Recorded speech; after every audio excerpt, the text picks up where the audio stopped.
You probably noticed me sitting over there changing my notes from what I had coming into this room, because I want to tell you the first mistake I'm learning from is letting JD schedule me behind John, behind Joe, behind Sandy, and all of the talent in this room. I mean, I'm just humbled to be asked to be here. And that's my first mistake, is letting him schedule it. But I look out in this room and the number of people that I have met over the years. We're going on year number 20 for my shower door. And I look back to Barbara Milvin that I met in year 1 when she was with Wachovia Bank. And then another number of people around this room that we have interacted with and met over the years. It's a wealth of knowledge in here. And to be asked to talk to you about our mistakes is very, very humbling. But let me tell you, when I saw the topic about talking about your mistakes and what you do, I mean, I could have come with a list like this, and it's still growing to this day. But as everyone has talked about in this meeting, it's what you do with those mistakes. How do you dust yourself off and get up and get stronger? Or what do you learn from it? I want to be the wise guy in the room, not the stupid guy or the, what is it? You had smart guy and the dummy. So you had the dummy, the smart guy, and the wise guy. I'd like to be the wise guy. At least that's what I'm passing on to our kids. I've made those mistakes growing up, and I have a list of them. And there's quite a few from what I've seen, contractors in this room. So I put ourselves in that same thing. We're a glass contractor. So whether you're a roofing, concrete, woodworker, anything in the tools, I think some of the things that I'm going to tell you are probably going to be very appropriate. You might be able to use them in your business. One of the first things that I found that I made a big mistake on was answering these letters that come in the mail from lawyers, especially if you had an employee that felt that maybe they left on bad terms and they're asking for, are you a lawyer? I don't know. Or the girl behind you that's laughing so hard. Do we have lawyers in here? So you have an employee that left you and they felt that they were slighted for whatever reason, and the lawyer is asking for their file, and they want a copy of your handbook. Make sure you have a company handbook. I know somebody's in HR, right? Because if you say, I don't have a handbook, they're all over you. It's like, oh, this is a blank canvas here. We can take anything we want from them. So you get this thing, and I answered this letter. It says, we want this person's file and all the recommendation. And I answered that, and fortunately we dodged a bullet and it didn't develop to anything. But what I learned from it is the next time the letter came in, I answered it differently. And the way I would answer it is, I will be happy, because the letter comes and it says, you are commanded to supply, documents and this, and you have 10 days to do it and respond accordingly. But what they don't say is, you know what? You could charge for that. And when I found that out, it was a different story. I said, I'll be happy to help you and get your thing. But with the laws the way they are, I have to be the one to do it. I can't have a secretary or somebody else. This is personal information. There's HIPAA information. There's employment. There's wages. There's confidential information. I will be happy to do it. But I charge $2,000 an hour for my work. I think it's going to take 3 hours. So if you want to forward me $6,000, I will supply you that. And they turn around and they say, well, that's outrageous.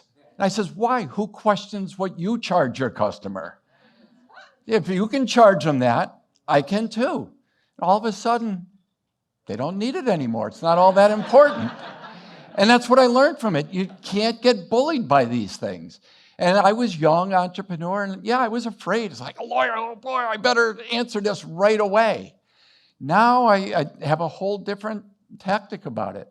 And I've got 4 on my desk that I've had for different situations. One is a customer was suing their contractor, and we happen to do work for the contractor, so they wanted all copy of our bills and any type of work order, telephone conversations, emails, any correspondence, and they wanted us to provide it.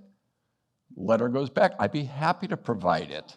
I think it's going to cost this much. This is at least a start. Matter of fact, my first email response to you, I've already doing 15-minute segments, just like you charge. So we're already $75 into it. And if you'd like me to continue, let me know. Who do I send the bill to? And when I receive the check, I'll do it. Never another word from them. I followed the court order. I got back to them within time, so I was within the time standards, and now they didn't need it. So those are things that I learned from. Other things I learned from is I've heard it over and over again, know your numbers. That's a simple concept, but what that really means is it's not about revenue. And the last gentleman here, the sponsor, was just talking about growing his revenue, but he made a little bit, not a lot of money. What did he say? He was $10 million, $15 million, but not a lot of money. You got to know your profits. You got to know your margins. You got to know your expenses.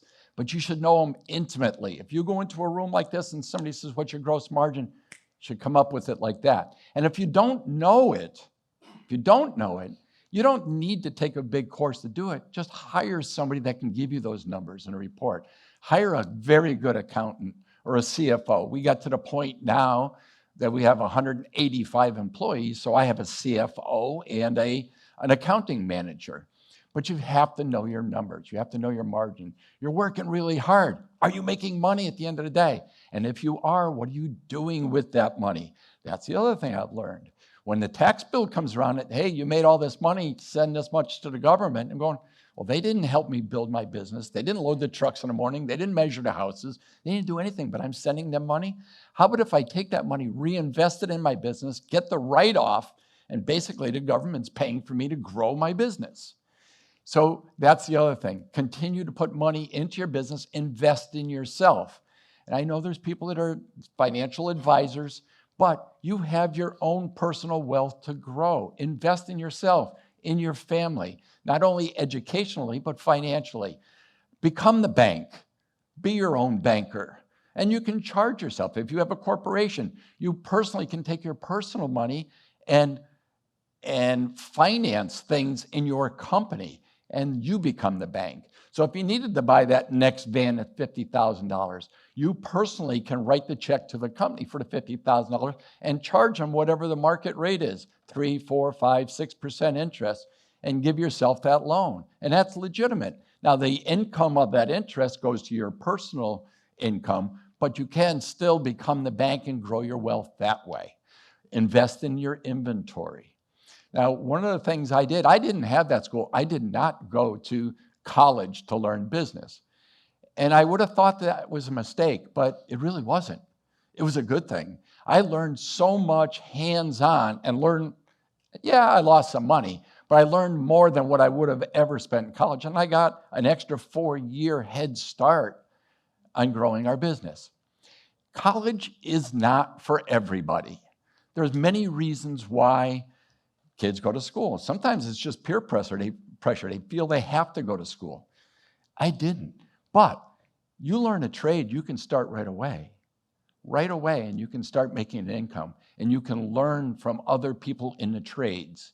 Once people are comfortable in your business, just like this last person spoke about, you can share with other people. Our cook over here, our baker, said her friend's not a competitor. They're friends because they share ideas, and that's how they're going to grow together.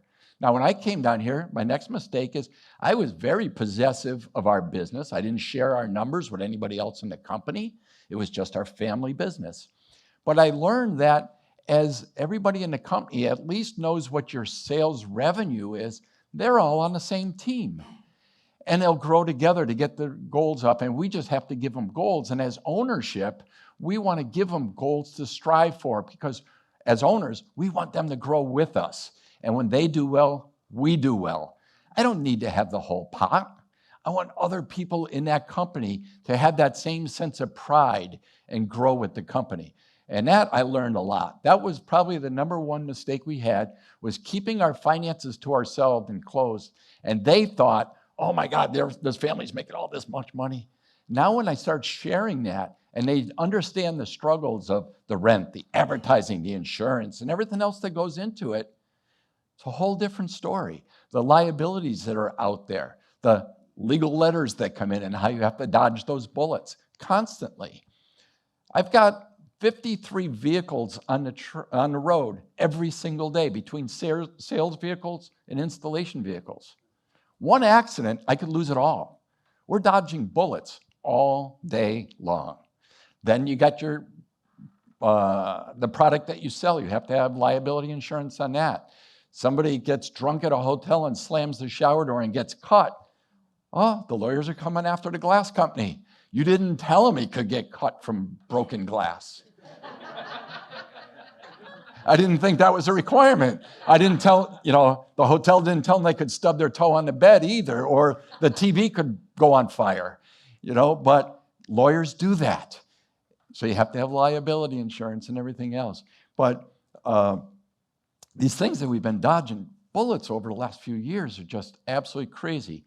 So I want to emphasize, when you sign contracts, understand the contract that you're signing. Many times in there's a thing called time of the essence clauses. And you have to fulfill your obligation within a certain period of time, or the general contractor or the owner of the building says, hey, you're delaying my project and I'm losing this kind of money. So they put a clause in there to make sure that you complete your obligation within a series of specified amount of time. So what I learned from that is when we grew my shower door business into a bigger company, we started manufacturing our own glass. We set up a manufacturing facility. So we take big sheets of glass, cut it down. We have the machines where you can do the edging and cut out the holes for the handles and the notches, and then a tempering furnace where we can heat the glass and get it to safety glass. You cannot do anything to the glass once it's tempered. So all of that fabrication has to be done in advance. So I didn't know the first thing about manufacturing, nor did my family when we started this thing. It's just that we were buying so much glass from a company in Alabama, we figured it'd be a good idea to do it ourselves because you could turn the product over quicker, you could control the price, and you could control the quality. So we did that, but we had a huge contract. I will tell you a little bit more detail as this goes along, that we had to deliver 432 shower doors to a job site. A fellow by the name of Donald Trump bought a project over that was Doral Country Club, and all of those condos over there were being renovated, and they bought 432 shower doors, had to be delivered there by a certain period of time. And if anyone knows the glass industry, you can't just put it in a trunk and drive it there, especially not 432. There are specialized trucks. There are A-frames, and you put the glass on there and you strap it, you make sure it's secured. And from here to Doral, it's quite a ride. So we have this specialized truck. We have one of it, and that was our glass delivery truck. So we were making runs from here to the East Coast, and we were up near Lake Okeechobee doing the cut through near Clewiston, and the truck breaks down. This is the day the glass has to be delivered. And I go, oh my God. And this is 3 p.m. It says, that glass has to be there today. Now, it didn't say it had to be 8 o'clock at night. There was a drop site. We could call the foreman. He would meet us there. So I called the trucking company, and I said, I need another truck. And I said, we don't have a glass truck. Those are specialized. So I need to get this glass there. He said, I don't know. We're going to send a tow truck out, and we're going to tow it back to Fort Myers, and you're going to have to put it on some other truck and send them over. No, we're not going to do that. You're going to send the tow truck. We're going to put our truck on the tow truck, and you're going to drive it to Doral. So here comes our truck on the back of a tow truck pulling in. And the guy looked at me and says, brilliant, thank you. And I'm going, because of the time of the essence clause, I would have lost the whole profit of that job by not getting it done on time. So the things that I learned from that mistake is I didn't understand the contract at the time, because when we called them and told them the truck broke down, they said, hey, there's a time of the essence clause here. You're going to get it. So we managed it. So those are the things that I learned, how to really understand your contracts. We were doing a build out of a shower door store up in St. Petersburg in a strip mall. I hired the contractors to go to do the build out. They were framing for displays and sheetrocking. Now it's a strip mall. I didn't even think it, oh my God, there's neighbors here, and I'm sure they're busy during the daytime with all the hammering going on. And it was a great cuts on this side and a massage envy on this side. So these people were getting their massage, and they're bam, bam, bam. So I said, oh, what are you going to do? So owner comes over and says, you can't have this. I said, I have no choice. I've got to get in by a certain time. I've got the contractors. He says, I got people that pay good money for massages. What are we going to do? So I went over there, talked to him. I said, every single one that comes out of their massage, I'm paying for it. Just give me the bill. And give them a coupon for the next time they come in too. And we settled it, and it worked out great. But you got to think on your feet, and you have to look at these things. Now I know for future reference the different things you have to look at. But those were two big mistakes that we were able to conquer and come through. The tow truck thing, that's gone down in infamy. We would use that over and over again if we had to. That was amazing. I did write some notes, although I was changing it. And I know you're always on time, so you tell me how much time. I had asked JD if there wanted to be a question and answer period, but he said, no, you're going to have that later, so we're not going to do it. One of the things I learned from business is when I moved down here from Massachusetts, I knew nobody. We were starting from scratch. If anybody is from Western Massachusetts, I'm from Springfield area. That's why I don't have that Boston accent. But I had this similar business up north for 15 years, sold it, moved to Florida. We figured Naples, what a great area. And it was just a family business, myself, my two sons, and my wife. And we didn't know anybody. And the one thing I learned is after up there, I had all these connections. You say your network is your net worth, and boy, is that true. I came down, I had no network. We had zero, just our family. So we had to figure out how to advertise and to be very creative. So I got a book called Guerrilla Marketing. And man, to this day, we still use it. Any type of unique type of marketing things. One of the reasons I ran into Barbara Melvin is I walked into Wachovia Bank, and I interviewed banks when we moved to Florida, and I wanted to see what they did for small businesses. And they said, well, we have small business checking account, we have this, we have financial consultants. I said, no, you have a big clientele. How can I get my name to your clientele?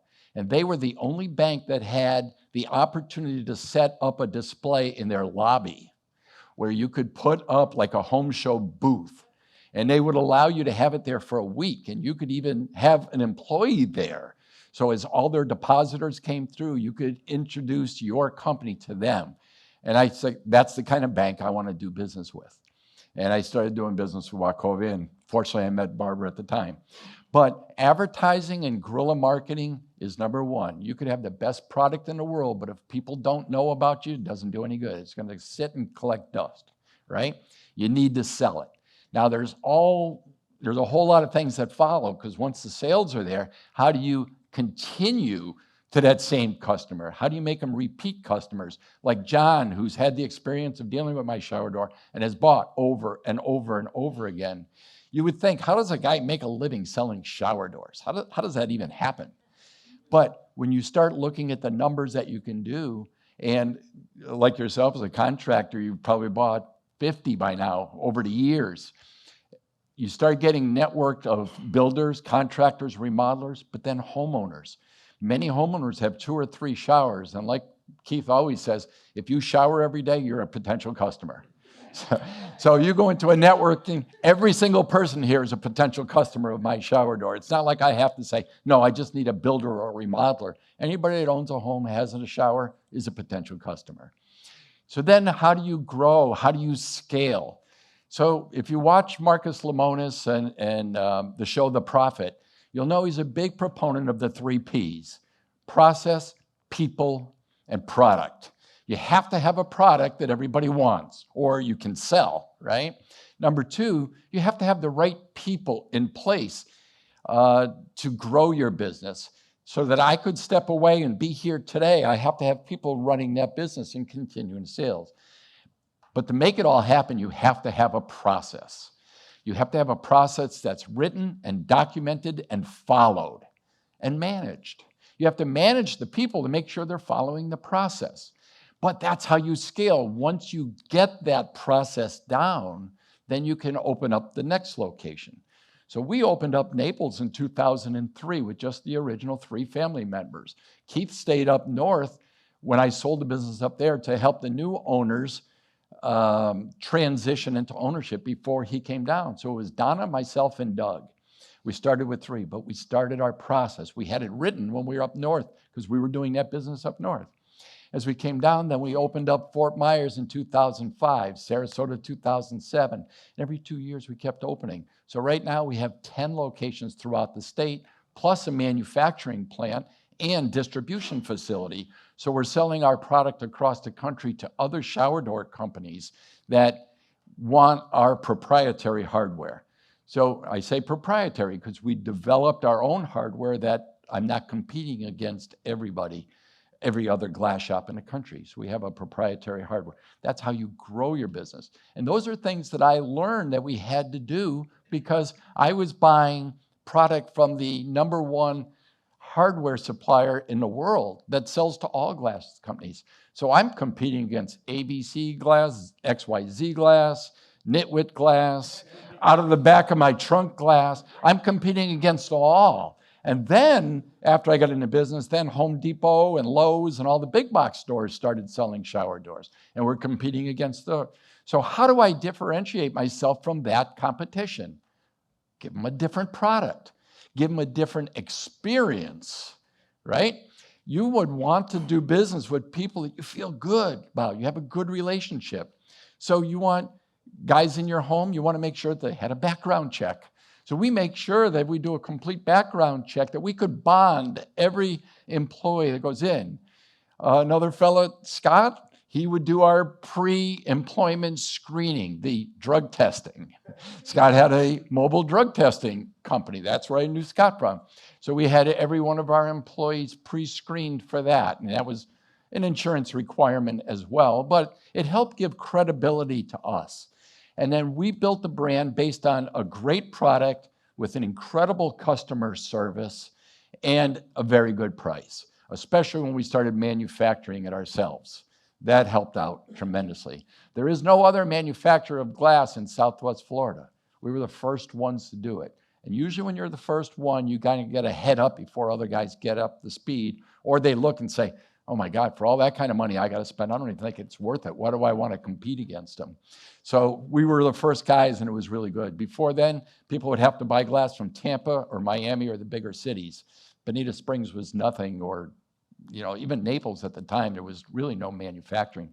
And even to this day, there's not much manufacturing in this area compared to other parts of the country. Advertising, and then understanding insurance policies, that's the other thing, especially now you've just gone through this with your hurricanes. And to a lot of people, it's an eye-opener. It's like, oh my God, I thought I was covered, or I had no idea my deductible was that much.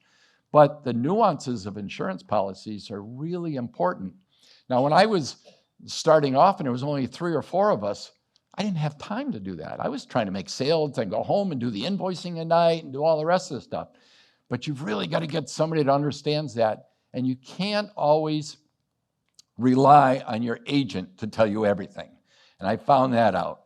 In the contracting world, workers' comp is a big number. And most insurance companies will tell you, hey, the number is what the number is. There's nothing we can do about that. Well, that's not true. That's not true. The rate is depending on what category they're in. But what they don't tell you is you can get them into a different category as long as it still fits within their requirements.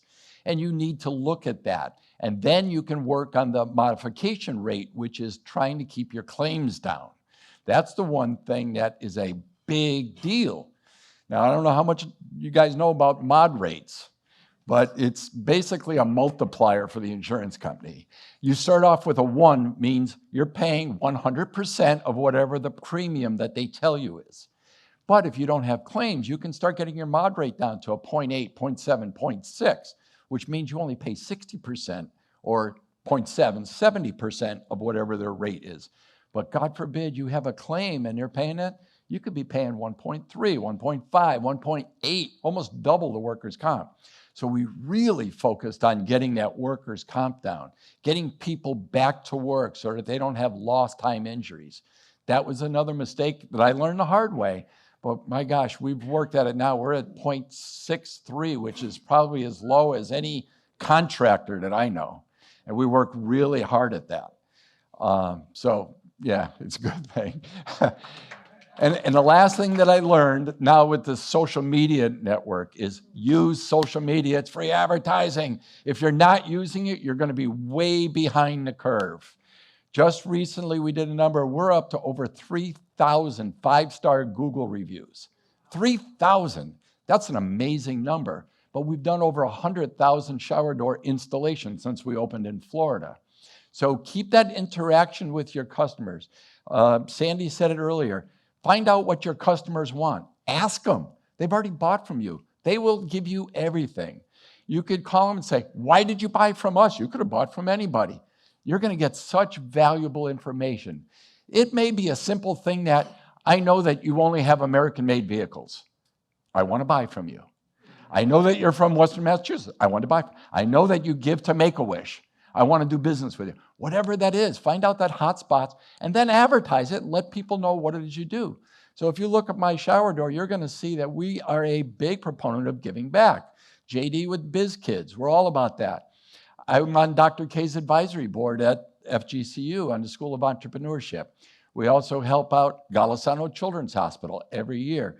Lee County School District, I'm on the board at the Jobs for Florida Graduates, which is trying to help students get a job right out of high school because college isn't for everybody. Many of your top entrepreneurs didn't go to college. They didn't go to college, but there's so many reasons why kids don't go to college. They may have family issues, they may have health issues, they may not be mature or ready yet. So we started the first ever workforce signing day. And if you haven't heard about it, it's like if you have a high school athlete that gets signed to go to Florida to play football, they have a big function down in the gym. And hey, this guy's committing to Florida, and they have a big celebration. So instead, we started Workforce Signing Day. So if we knew that a kid coming out of high school is going right into the workforce, we want to celebrate that. So we had employers there matched up. So we had a girl that wanted to be a nurse, and Lee County signed her up that day. We had B&I general contractors sign up kids coming out of the heating, air conditioning venues, coming back from schools. And we're working really closely with the high schools to bring trades back, get people back into the trades, and get them a good career. So that's the things that I've learned.